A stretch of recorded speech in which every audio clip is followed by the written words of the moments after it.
Hello, hello.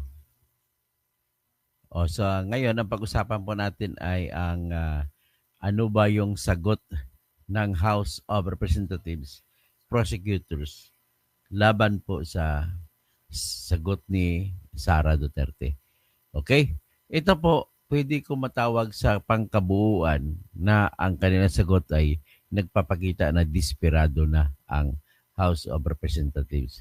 Binanggit kasi nila sa kanilang sagot na kung ibabasura ng Senate Impeachment Court yung kanilang impeachment complaint ay dudulog sila kaagad, aakyat sila sa, magsusumbong sila sa Supreme Court. Yan po ang mga ganong kaisipan, nagpapakita lamang po yan na na-anticipate, nakikita na nila na mukhang ibabasura ang kanilang reklamo. So pagka gano'n, nagpapakita na parang tanggap na nila na mababasura ang kanilang reklamo. Kaya sila nananakot na magsusumbong sila sa Supreme Court laban sa Senado. So tama ba yan? Well, ang may sasagot ko lang, ah, karapatan naman ng kahit sino na matatalo na aakyat mag-apila. Pero pag sinabi mo ganon, kung tahimik ka, okay lang yun. Parang wala kang tinatag ng optics, wala kang mensahe na ibig sabihin. Pero dito sa pagsalita na yon, meron silang optics, merong mensahe na ibig sabihin na desperado na ang sila ni Luistro. Ha? Ngayon, tatalakayin natin kung bakit sila desperado. Una po, mali yung kanilang sinabi sa kanilang sagot na sinungaling daw si Sara Duterte. So paano na masabi na sinungaling? Ano ang basihan nila para magsabi na sinungaling? Ah, Isa lang po ang basihan nila na sabi sinungaling si Sara. Itong po sinabi nila na ah, nung sinabi una ni Sara na sa katotohanan ng buhay ay parang walang impeachment. Bakit po? Ang sabi ng mga abogado ni Sara, 16 sila, parang wala ring impeachment sapagkat inutosan ito sila ang House of Representatives ng Senado at ibinalik sa kanila. So parang wala na rin. Ang tawag gano'n ng ano, kita mo, makikita mo talaga, pasensya na ginang Luistro ha, Sir Akop. Mali po talaga sagot ninyo. Pasensya na Attorney Bukoy. Pasensya na Ma'am Lorna Kapunan. Alam ko ikaw sa nagsumulat nun. I would rate your pleading in answer to the answer of Sara Duterte as mediocre. Pasensya na kayo. Mediocre pa tawag ko doon. Una, bakit sabihin ninyo na kasinungalingan para kay Sara nung sinabi ni Sara na ang katotohanan parang walang impeachment kaya sumasagot kami ng ad cautelam answer. Hindi namin sinasantabi ang aking karapatan na kukontrahin o questionin yung katotohanan na niremand sa inyo. At kung ibig sabihin kung niremand ay para na ring walang impeachment na pagbabasihan. So, kung wala kang dapat isasagot, di ba? So, ganun lang yung ang ibig sabihin nun. So, ang tanong ngayon, pwede bang tawagin kasinungalingan yan? Ladies and gentlemen, pag tinawag mo ang isang bagay na kasinungalingan, ibig sabihin po, hindi totoo. Ang tanong, hindi ba totoo para sabihin ni Sara na parang walang impeachment kasi ni-remand, ni-return sa inyo? Ang sagot, hindi mo pwede sabihin na hindi totoo, kundi pwede mong sabihin mali o tama. Iba yung mali, iba yung hindi totoo. Pag mali, opinion mo yun. Mali ang opinion niya. Pero pag sinabi mo hindi totoo na nangyari. So, diyan pa lang sa sa argumento na yan, nagdadagdag yan ng pruweba na yung mga prosecutor ay desperado. So, tinawag mo na kasinungalingan ang dapat ang mga bagay na opinion. Wala pong kailanman, wala pong opinion na magiging kasinungalingan. Ang opinion lamang ay pwede sabihin, "Uy, tama opinion mo." O di ka, "Oh, mali ang opinion mo." Ganun po 'yun. Hindi mo pwede sabihin na hindi totoo or totoo ang opinion. Okay? That's one thing in you. Ang isa pa, sumagot kayo sa sa akusasyon ni Sarah sa inyo na kayo ay ang inyong reklamo ay dapat ibasura kasi po ay sobra na sa isa. Nalabag na ninyo ang one impeachment rule. Dapat kasi sa ating konstitusyon sa section 3, paragraph 5 ng Article 21, iniutos dyan ng konstitusyon na tanging isang impeachment na reklamo lamang ang pwedeng isampa laban sa isang impeachable officer. Ang dito, tahasang sinasabi ni Sarah sa kanyang sagot na 4 na po ang inyong sinampa. Merong 3 na nauna, tapos nagdagdag pa kayo ng pang-4. Okay? Ang inyong sagot, ano lang conclusion? Hindi, sinabi nyo, nagiging arrogante kayo sa, hindi yan tama yan, hindi yan pang-4, hindi yan labag sa one impeachment rule. Pagkatapos, ang problema sa inyo, hindi nyo binigyan ng factual na konteksto.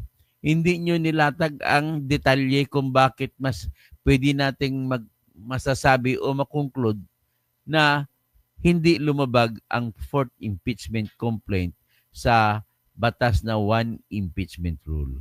Yan po ang aking masasabi dito. So, ngayon, ipakita ko sa inyo ngayon ang ebidensya na bakit nagsisinungaling ang House of Representatives. Ito po yun. Tingnan nyo. O yan. Makikita ninyo na inisa-isa ko po ang nangyari na session days. Ang unang session day sa araw ng December 2 ay nagsampa ang grupo ni incoming Congresswoman Leila de Lima ng pinakaunang impeachment na reklamo. Ang sinampa nila ay noong December 2. At noong December 2, ito rin yung unang first session day na mabibilang mo. May session kasi nung araw na yon. So ngayon, ang grupo naman po ni makabayan si congressman, sila ni Congressman Raul Manuel, congressman pa siya hanggang ngayon kasi wala pang June 30. Si Congresswoman Franz Castro, si Congresswoman Arlene Brosas ay nagsampa sila noong December 4. So, itong December 4, pangatlong session day na yan. Tapos, yung grupo naman ni Gabriel Bordado ay nagsampa after the break ng session ng Kongreso noong December. So, December 19 sila nagsampa. So, ang break nila ay December 18. So, nakita niyong nilatag ko ng mga listahan. Yan po ay unrefutable, indisputable data. Detalye po yan, hindi po yan opinion. Okay? So, makikita natin ang tanging question na nilatag na Sara Duterte sa kanyang sagot laban sa impeachment ay isa, dapat basura na ang impeachment na reklamo sapagkat nilabag ninyo ang utos ng ating konstitusyon sa Article 21, Section 2 o Section 2 na nagsasabi na kapag mautanggap mo sa araw na yon ang verified na reklamo ng impeachment o veripikado na reklamo ng impeachment ay kaagad ibigay mo sa Speaker of the House. So, ayon sa batas nila sa House of Representatives, doon sa Speaker ibibigay. At ang tatanggap ay yung Secretary General. So, pagkabigay, magkatabi lang ang opisina ng Speaker of the House at saka yung Secretary General. Magkatabi lang, dingding ng pagitan, hindi pa naibigay. Ibig sabihin po, minabuti ng Secretary General na magkaroon siya ng kapangyarihan mamili kung kailan ibigay. Yan po ay, kung sa Bisaya pa, supak. Yan po ay laban sa iniutos ng Constitution sa Section 2, Article 21 ng ating 1987 Constitution na nagsasabi kaagad ibigay. Pagkatapos may kasunod na utos, sukatan mismo, specific, at sa loob ng 10 session days, 10 session days, ay ikalendaryo na at pag-usapan kung ano ang gusto ninyo mangyari sa sinampang reklamong impeachment. Basta veripikado. Ang tanong, balik muna tayong tanong, veripikado ba? Opo, pag tinignan ninyo ang verified impeachment complaint ng nauna, makikita mo doon sa pinakababa ang sinumpaang salaysay na pinirmahan ng nagreklamo, na nagsasabi ang nagreklamo na nabasa namin ng buong buo ang reklamo at ito ay naintindihan namin ng buong buo at ang mga nakasabi doon ay pawang katotohanan at ang hindi namin alam na personal ay yung hango namin sa authentic records. Ganun ang verifikado. Kung verifikado, so sinampa noong December 2, dahil may session sa December 2, magbibilang na siya 1 day. O sabi natin ang 1 day sa second session, December 3. So magbibilang 10 araw. Ang 10 session day ay matapos sa January 13. So dapat pinaka matagal na January 13 ay dapat na ibigay na yung first impeachment complaint. At sa January 13, dapat yung araw din iyon pag-usapan sa plenaryo at pag-usapan na kung ano ang gagawin nila sa unang reklamo. Ang problema, hindi nila ginawa. So anong ibig sabihin niya kung hindi ginawa? Ang argumento ng abogado ni Sara Duterte, dahil hindi niyo ginawa, ibig sabihin po, nagkaroon kayo ng initial na aksyon. At ang initial na aksyon nyo ay nagkataon na freeze, inupuan nyo. Ibig sabihin yung action na negative ay action din kung tawagin. Kanyangan lang, ang tawag sa action na umupo ka ay grave abuse of discretion. At kung may grave of abuse of discretion, lahat po ng bagay na ginawa ng grave of abuse of discretion ay null and void from the very beginning. Ang lahat po ng mga action kasunod yan, wala kang makukuhang karapatang valid mula sa isang action na grave abuse of discretion. So sa pakatwid, ang argumento ng grupo ni Sara Duterte o mga abogado niya, dahil hindi kayo umaksyon sa December 2 na reklamo, ang nangyari ay automatic pwede nang sabihin na deemed initiated na ang reklamong impeachment ng December 2 at ibig sabihin kung initiated na, magbabawal na ito na sa mga pangalawa, pangatlo at pang-apat na impeachment na complaint. Okay? So kung ganon, ano na ngayon ang mangyayari? Di dapat basura. Ang problema sa House of Representatives, sa kanilang sagot, nag-ano lang sila general statement. Hindi, nasunod namin ang lahat. At ang inaksyonan lamang ay pang fourth impeachment complaint. Hindi sila nagpaliwanag. Dapat ipinaliwanag na bakit hindi pwedeng sabihin na nilabag ang 10 session days. Gayon ang katotohanan, ito ang detalye na nakuha ko sa kanilang session mismo, na kinuha ko ito sa YouTube live stream ng pag-session nila. Nakuha ko ito. So first session day ito, nilagay ko ito para wala ng debate kung talaga bang lumampas o hindi sa 10 session days. Ngayon, kung dahil lumampas at sinabi nyo na hindi lumampas, sinong sinungaling? O sinong baliw? Si Sara o kayo? Ganon po yun. Ganon ang ibig ko sabihin dito. So ladies and gentlemen, kung sinabi ng ating Constitution na 10 session days lamang, ay wala na. Wasak ng impeachment na reklamo nila. O first session day, December 2 nangyari. Second session day, December 3 nangyari. Fourth session day, third session day, December 4 nangyari. Fourth session day, December 9 nangyari. Fifth session day, December 10 nangyari. Sixth session day, December 11. Seventh session day, December 16. Eighth session day, December 17. Ninth session day, December 18. 10th session day, January 13. So dapat January 13, may action na sila. Ang problema, hindi nila inaksyonan. Tinulugan nila. So dito naman sa 12th session day, 11 session day, January 15. Tapos sa 12 session day, January 20. Ito naman po ay para naman sa pangalawang complaint na sinampa noong December 4. So dito na siya papasok ngayon sa 12 session day, January 10, 20.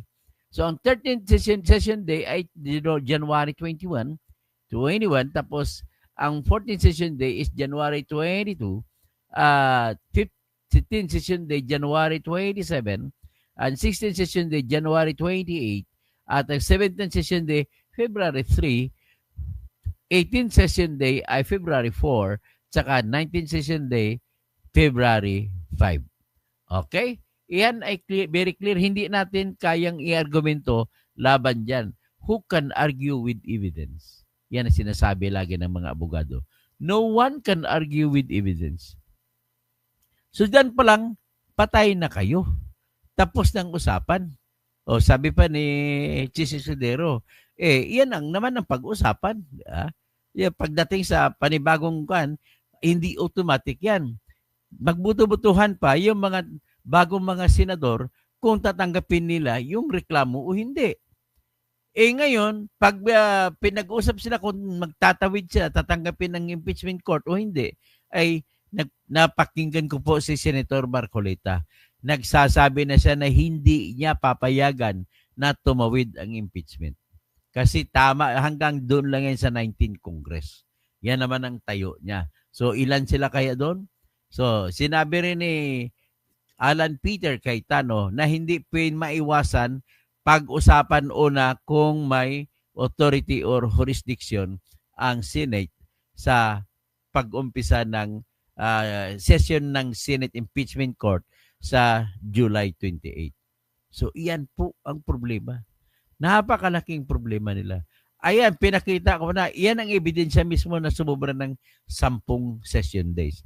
So, ibig sabihin, pangsampal yan kay Congressman Joel Chua na nagsasabi hindi raw sa session days naman na binibilang, hindi naman sa araw, kaya hindi pa raw naubos ang 10 session day nung inaksyonan ang 3 impeachment complaint at saka yung pang-4. Ganon din sinabi ni Attorney Bukoy. Attorney Bukoy, mahilig ka palang magmarites eh. Attorney Bukoy? Attorney Antonio Audi Bukoy, marites na abogado. Bakit mo sasabihin na natupad na nasa loob ng 10 session days ang lahat? Ito, klaro, how can you argue with evidence? Ebidensya galing sa inyo yan. Nilista ko isa-isa ang sa live stream ng Kongreso na session. Okay? So, ganyan lang pala po, patay na kayo dyan. Si gagalit si Librado Umipon Jr. Oy, Librado, ang pinag-usapan dito ebidensya, hindi kung abogado ako o hindi Pag ayaw kong tawagin kaya sabihin ko lang na mahina ang alam mo at ikaw ay galit ka lang sa pagkatao ni Duterte at ni Sara. Kaya ganoon ang action mo. So hindi ka pwede po magiging patas sa paningin. Dapat igalang mo ang batas. Ang sinasabi ng batas natin ay 10 araw lamang po. At kung ayaw mo, ay di wala akong magagawa. At least pasalamat pa rin ako sa iyo at nanonood ka sa akin. Okay? So si Henry Gertos, Doktoto, rock and roll, kanta Heart of Gold and After the Gold Rush by Neil Young. I wanna live, I wanna give. I've been a miner for a heart of gold. It's this expression I never give that keeps me searching for a heart of gold. I'm getting old. Siyempre, 16 ako, getting old. Henry Gertos, ano pala tayo? Magkasabay pala tayo ng Generation Neil Young, slow rock. Si Lisa Tanaka, nakitaan sila ng butas. Lisa Tanaka, expert kayo sa pagsusuri ng batas. Palawakin pa ng Panginoon ang inyong kaalaman. Salamat naman po sa pagdadarasal. Lisa Tanaka, God bless po, Dr. Toto. Matuwid po ang hinihasik ninyo. Gamitin kayo ng Panginoon. Opo, mapagamit ako sa Panginoon. Andrea Gueco, watching from Singapore. Lisa Tanaka uli, ang matuwid ay matuwid, ang mali ay itinutuwid. Upang magkaroon ng maliwanag na pag-iisip, dapat matuwid at tama at mabuti ang ginagawa. Okay, Efren Anino Guhilde. Tapos si Lucia Burata. Mabuhay ka, Dr. Toto. Ang inyong vlog sa sobrang educational at hindi ka bias magbibigay ng inyong opinion. Pastor Roddy Rabi, Dispirit na nga sila. Rosie Roma, okay. Tapos Henry Besislao Moises. Tapos sino pa? Si Mel NSG sa Singapore. So ngayon, Ate Carmen, good evening po. Watching from Edmonton, Alberta, Canada. Okay. So at least ako po, wala po akong kinakampihan dito sa pagsasabi kung ano ba talaga totoo. Hi, Sir Joey Villar, magaling ka po. Ito dito, saludo sa iyo. Salamat, Gilly Ramirez. Wow, galing ni Dr. Kumanta. Edgardo Tolentino, salute you, sir. Loreto Celion, Dr. baka bumagyo, ang galing ka pala kumanta. So, anyway, nagkataon lang naman may boses tayo ng konti. Pero at least, ang isa lang ang pinupuntili ako dito. Number one, ay mali ang desperado ang ang congressman ng mga prosecutors. Number two, ay sila ang nagsisinungaling nung sinabi nila na nakapasok pa daw sa 10 session days yung fourth impeachment complaint. Number three, ay hindi mali din sila sapagkat hindi sila nagbigay ng detalyadong ebidensya na para sabihin nila na pasok nga sa 10 session days yung pang-apat na reklamo nila ng impeachment. Tapos, sinasabi nila may general denial daw si Sara Duterte. Okay, para maintindihan nyo kung anong general denial as against specific denial. Ganito po yan. Sa lahat ng reklamo sa korte, ang dalawang klase ang sagot. May sagot na general denial, may sagot na specific denial. Ngayon, ano ang general denial? Ginagamit po ang general denial sa civil case. Sa civil case. Okay? Bakit ginagamit sa civil case lamang? Ganito po yun. Ang pag-usapan sa civil case po kasi ay kung matatalo ka, magbabayad ka lamang ng pera. O di kaya ibibigay mong lupa mo. O di kaya may ipapagawa lang sa'yo. Yun po ang civil case. O di kaya matanggalan ka ng karapatan na tawaging anak mo na yung isa kung custody ang pag-usapan. O di kaya matatanggalan ka ng karapatan na tawagin mong isa na asawa mo pa dahil nagdesisyon na annulled na ang kasal. Yan po ang sa civil case. Ngayon, sa civil case lamang po allowed na mandatory ang tinatawag na kailangan sumagot ka ng detalyado. At sabihin mo kung alin ang hindi totoo, pag sinabi mong isang aligasyon sa reklamo ay hindi totoo, dapat maglagay ka ng ano ang totoo. Yan. Tapos pag sinabi mo, ito po ang totoo. Pag sinabi mo, iyan ang totoo, halimbawa, ang akusasyon, ang dependent po ay pinalabas niya na nabili niya ang lupa sa aming tiya na si Maria. Pero ang totoo po ay pinalsipikan niya ang perma. Diba? Ganon ang akusasyon. Paano ka ngayon sumagot kung ikaw ang kinakasuhan? Ganito lang, kung hindi totoo na perjury o na piniki mong pirma, ganito sabihin mo, hindi po totoo ang kanyang akusasyon na ako ay namiki ng pirma ng tita namin. Ito po, kinakabit ko ang kopya ng deed of absolute sale na notaryado. Nang ibig pong sabihin, mismo yung abogado nagpapatunay na pirma ito ng aming tita.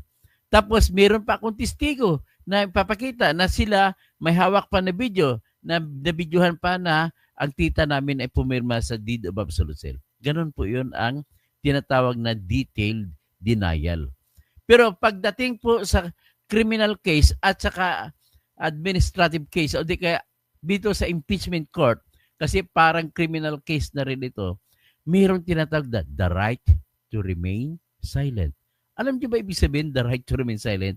Ibig po sabihin, hindi mo na kailangan sumagot na sasabihin mo totoo o hindi ang akusasyon laban sa iyo. Kung hindi, ang general answer diyan, dininay naman ni Sarah. Hindi totoo sabihin yung lahat. Ngayon, ibig sabihin nun, ibabalik ngayon ang bato sa kamay ng nag-aakusa o na nagsasakdal. Sila ngayon ang may obligasyon na magpapatunay na nagkakasala nga yung akusado. Sa dito, si Sarah nagkasala. So, paano nila patunayan? Ibibigay lang ebidensya. May option naman si Sarah, hindi na siya mag-submiti ng kontra-ebidensya. Pwede niyang sabihin, sige, desisyonan niyo na kung talaga may kasalanan ako. Hindi na ako magbibigay ng depensa. Ang pagbabasihan na lang Senado ay yung mga ebidensya nila. Pwede yung gawin yan. Kaya hindi po pwede sabihin na may mali si Sarah na sinasabi ng mga desperadong mga prosecutor na mali daw si Sarah dahil hindi siya nagbigay ng sagot kung ano mga depensa niya sa mga Meriglis Piatos, kung lahat yan, wala daw siyang depensang binibigay ganon.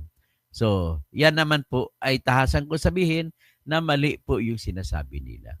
So, next, ang sinasabi din ng mga prosecutor ay may jurisdiction daw ang Senado. Well, ito naman ang usapin na jurisdiction ng Senado ay ibig sabihin may authority pa ba ang Senado?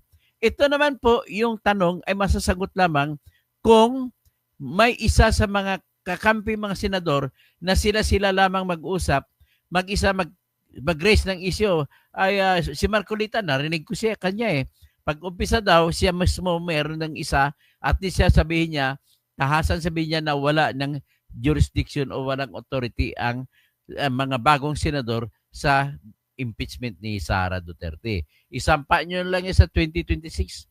Ganun ang sasabihin. Ngayon, ibig sabihin, hindi natin maiwasan ng impeachment court magsimula sa motion to dismiss whether or not may jurisdiction pa sila o wala base sa batas, sa Constitution. Ito naman ay hiwalay sa issue na kung may valid bang impeachment o wala dahil po nilampastangan ninyo yung 10 session days na batas. Okay? So ngayon, ibig sabihin po, mali po yun sila mga lahat. Sila ni Antonio Carpio, sila Adolfo Ascuna, sila ni, kasama mo na yung mga vlogger na iba ha. Lahatin mo na mga abogado, si Dean Mil Santa Maria, si Fiscal AJ, lahat marami sila. Mali po sila sa pagsasabi na bawal ang motion to dismiss. Kasi sinasite nila paragraph 8 ng section 3 ng article 11 ng Constitution na nagsasabi that the Senate has the exclusive authority to decide in all impeachment cases, to try and decide. Ang ibig sabihin nila sa argumento nila, pag sinabi mo try and decide, maglilitis ka lang at magdesisyon. Hindi po pwede. Kasi the power to try includes also the power to decide not to try. Kung wala na silang jurisdiction, mag-decide sila not to try. At kung walang authority ang bagong Senado, wala silang ibang pwedeng gagawin sa ilalim ng prinsipyo ng batas, kundi ang ibasura na lamang ang reklamo. Okay?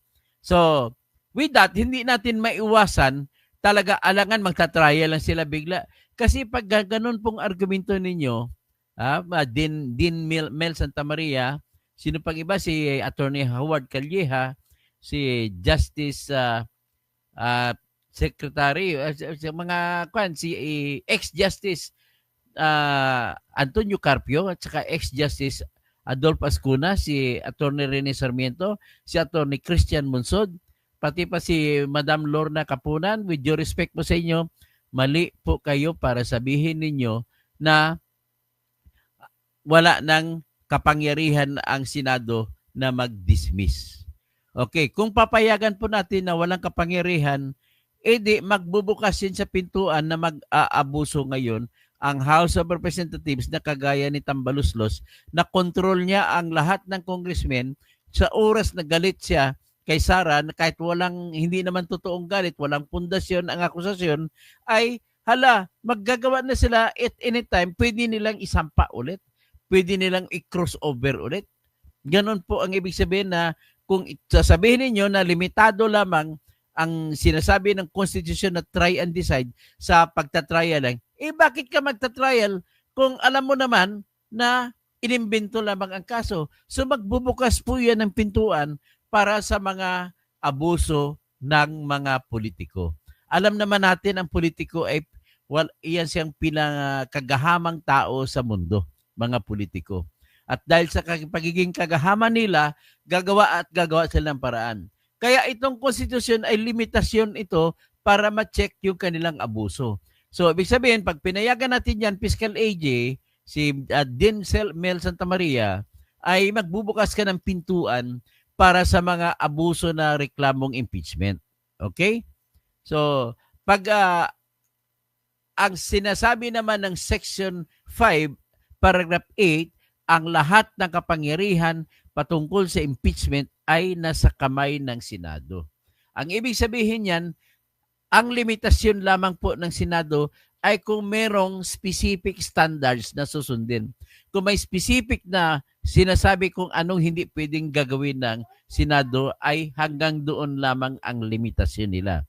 Dahil wala namang sinabi roon na bawal ang motion to dismiss, kaya nilang entertainin ang motion to dismiss at wala namang sinasabi roon na yung kasapi ng mga senador at bilang judge ay kagaya kay Bato ay magmo-motion na motion to dismiss. May kapangyarihan po sila, with due respect to you, justices, lahat po kayo, hindi ko papakinggan kasi mali po talaga kayo. Sinasabi sa Section 5, Paragraph 8 ng Article 11 ng ating konstitusyon, ang lahat ng kapangyarihan magdidesisyon kung ano ay nasa Senado as impeachment court. Maliban na lamang kung may natapakang pagbabawal na nakalagay sa Constitution. At dahil walang nakalagay na bawal ang motion to dismiss, they can exercise what they want to exercise. That is, I insist. Kasi kung susundin kong inyong argumento, nagpapakita lamang kayo, nagtatago lamang kayo sa likod ng mga ganong argumento. Pero katotohanan dyan, gusto nyo lang din tanggalin si Sara Duterte. Ganun lamang po ang tinatayo ko rito para dun sa tanong na yun. So, ulitin ko lang, may kasama sa kapangyarihan ng to try and decide is to decide not to try. Okay? Kasama po yan. So ngayon, ano pa ang pag-usapan natin? May sinasabi din sila na may severity. I know, wala. Ano daw, severity, matindi daw ang ginawa niya. 11 days na ubos ang 125 million. Bakit? Hindi ba posible yan? O, bigyan ko kayo ng example. Posible po mangyari yan. Bigyan ko kayo ng example. Magkano, ilang million bang binigay ni Noynoy Aquino? Sa panahon na yon ng Mama Sapano, para matagpuan nila kung saan yung bomber na si Marwan. Hindi nyo ba alam 10 milyon ang binigay ni Noynoy doon? Kulang pa nga yun. Para namang yung kasama ni Marwan ay magbibigay ng informasyon kung saan sila at para malusob sila ng SAP. Nagresulta pa ngayon sa pagkapatay ng SAP 44. Hindi nyo ba alam na yung mga CIA agents na mga babae na para makuha nila ang telephone number sa papunta sa bahay kung saan nagtatago si Osama Bin Laden ay gumastos sila ng 25 million para makabili ng Ferrari at ibigay lamang sa taong may hawak ng telephone number? Wala pong exact price ang informasyon. Ang informasyon kapag ibinigay ng tao may kasama pang kondisyon na hindi pwede babanggitin ang pangalan nila kasi baka patayin sila. O ngayon, nais ko lang din ibigay sa inyo ang tahasang napakaklarong ehemplo. Nung isang araw, 2 days ago, ay 3 ang pinatay sa Iran sa dahil sinuspetsahan na nagbibigay ng impormasyon sa mga Mossad ng Israel. So kung bakit nila pinatay, ibig sabihin, tama yung binumbahan ni Trump na mga lokasyon ng mga paggawaan ng nuclear plants nila. So ganun po yun ang ibig sabihin. Wala pong eksakto. Patunayan ninyo, Jinky Luistro, na hindi totoo yung perang binigay kay Mary Crispiatos ay napunta sa bulsa ni Sara. So meron ka bang testigo na magsasabi na napunta nga sa bulsa ni Sara Yan po ang ebidensya na hahanapin ng bayan. Kaya lang, ang problema po sa inyo, mismo yung video na lagi nagsasalita si Congressman Paulo Ortega ng La Union ay umaamin na hanggang ngayon ay hindi nila alam kung saan napunta yung pera na binigay kay Mary Grace Piatos. At nais ko lang din idiin na wala pong batas na nagbabawal na gagamit ng alias kung sino tumanggap ng pera kapag confidential fund. Confidential ngayon, tinawag confidential para hindi mabisto ang mga ahente ng Pilipinas na nagtatrabaho. Para hindi mabisto ang pinagkukunan ng informasyon. Ganon po yun ang mga depensa ni Sara. Kaya hindi nyo pwede sabihin na karakaraka ay guilty na yung tao. Okay? Pagdating naman po sa akusasyon doon sa deposito ko na sa bangko, ang pagkontra dyan, ang alamin natin, hindi pa totoo yan. Pwedeng sabihin kathang isip lang yan ni Senator Antonio Trillanes. Kasi siya nagbigay niyan. Kung saan man niya nakuha, siya lang nakakaalam. So kung maliban sa kanya, pwede natin sabihin, mayroong yung nagbigay pa kung mayroong man nagbigay. At maliban kay Trillanes at saka yung nagbigay sa kanya, pwede natin sabihin, tanging Diyos lamang ang nakakaalam. Kaya, kung tanging Diyos lamang nakakaalam, hindi mo ma-impeach si Sara. Okay? Ganun lamang po. Tapos, pag-usapan na rin natin yung tungkol sa pananakot ko ni Sara na ipapatay niya si si Marcos, tsaka si Lisa, at saka si Romualdez. Kung sakasakaling patayin siya. Take note. Hindi po yan, wala pong krimen na nakasulat na nagsasabi na paparusahan ang tao na papatay kung siya'y patayin. Wala pong krimen na ganon.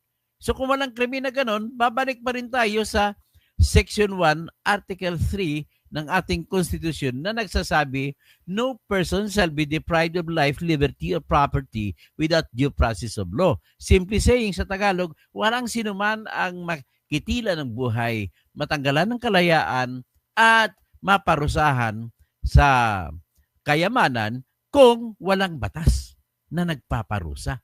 Ganun lamang pong ibig sabihin. Kaya itatanong ko sa inyo, may batas ba nagpaparusa pag ako ay uupa ng isang tao na papatayin ka kung ako ay papatay mo? Walang batas na ganun. Kaya palpak na naman ang akusasyon na yan. Iba po isa sitwasyon na blackmail style. Kagaya nito, pag hindi mo pirmahan yung aking trabaho, pag hindi mo pirmahan ang aking appointment, papatayin kita. Iba yun sa usapin. Pero pag sinabi, pag pinirmahan mo yung sa aking appointment, papatayin kita. Iba naman yun, hindi rin threat yun. Kasi walang krimen sa Pilipinas na nagsasabi may pwedeng parusahan ang tao nang nagsasabi kung mangyari ang isang bagay na labag sa kalooban ng papatay ay mapaparusahan ang nananakot o nagsasabi na siya ay papatay. Ganon po yun. Okay? So, ibig sabihin, naintindihan na ninyo na sa punto di vista ng legal na paningin ay tumba na ang kaso ng mga impeachment, mga prosecutors. So, ano pa? So, babalik pa rin ako sa tinatawag na no law shall be passed, no person shall be deprived of life, liberty, or property without due process of law. Pag impeachment ang pag-usapan natin, anong mawawala kay Sara? Kanyang buhay kasi masisira ang buhay niya. Masisira pangalan niya. Pangalawa, kayamanan dahil mawawalan siya ng sweldo. So, pwede bang magpapatuloy ngayon ang pangbagong Senado na siya maghahatol, magtatanggal ng kayamanan, ng sweldo niya, magtatanggal ng kanyang karangalan? Pwede ba yun? Ang sagot, wala pong batas na nagbibigay sa bagong Senado at bagong mga House of Representatives na bagong halal na maghuhusga kay Sara. So, ibig sabihin, diyan pa lang alam nyo na hindi pwedeng tumawid ang kasong impeachment mula sa lumang Senado papunta sa bagong Senado at mula sa lumang mga congressmen papunta sa bagong congressmen. So, naintindihan nyo siguro ang puntos ko. Ipakispread lamang po ito at para marinig ng lahat-lahat. At ito makikita nyo yung ebidensya ko rito na ito po yung mga ebidensya na papakita na sobra 10 session days na ang nangyari na inupuan nila yung una at pangalawang reklamong impeachment. At dahil diyan, nagiging invalid na po yung kanilang impeachment. Panghuli, may pakiusap ako sa inyo at ano na po ngayon, June 28, at sa June 30, July 1 po, magsimula na po ang aking deadline. Tulungan niyo po ako, magbigyan niyo po ako sa aking GCash na o kaya sa aking sa bangko ng tinatawag na donasyon ninyo para po ipambayad, idagdag ko sa pambayad sa filing fee na ibabayad ko sa Senate Electoral Tribunal kasi magsasampa po ako ng kasong kuwaranto laban kay Erwin Tulfo at hindi tatanggapin ng Senado kung hindi ako magbabayad ng 50,000 pesos na filing fee at 10,000 pesos na deposit fee. So ito po ang aking number kung saan kayo makapadala at itipunin ko yan, makapagpadala kayo 100, 200 or even 50 pesos sa GCash ko o sa Maya ko, sa GoTime ko o sa Palawan Pay ay pwede niyo akong tulungan. Kasi oras na hindi ko po matitipon ng kwarta na para pambayad sa Senate Electoral Tribunal ay pasensya na po, hindi na ako magsasampa ng kaso laban kay Erwin Tulfo. Yan po, alangan naman wala po akong trabaho kasi tinanggalan ako ng lisensya ng Supreme Court, hindi ako pwedeng kumita sa korte. Kaya yan na lamang, nakikiusap ako sa inyo, inialay ko lamang dito ang aking oras at talino kung paano ikakasuhan si Erwin Tulfo. At yan lang po, mabuhay po ang Pilipinas. Sana po ay tayo maglalaging magkakanta ng ang mamatay ng dahil sa'yo. Yan ang totoong Pilipino ha, hindi yung Chinese. Okay, magandang umaga po, magandang hapon po sa lahat. Magandang tanghali.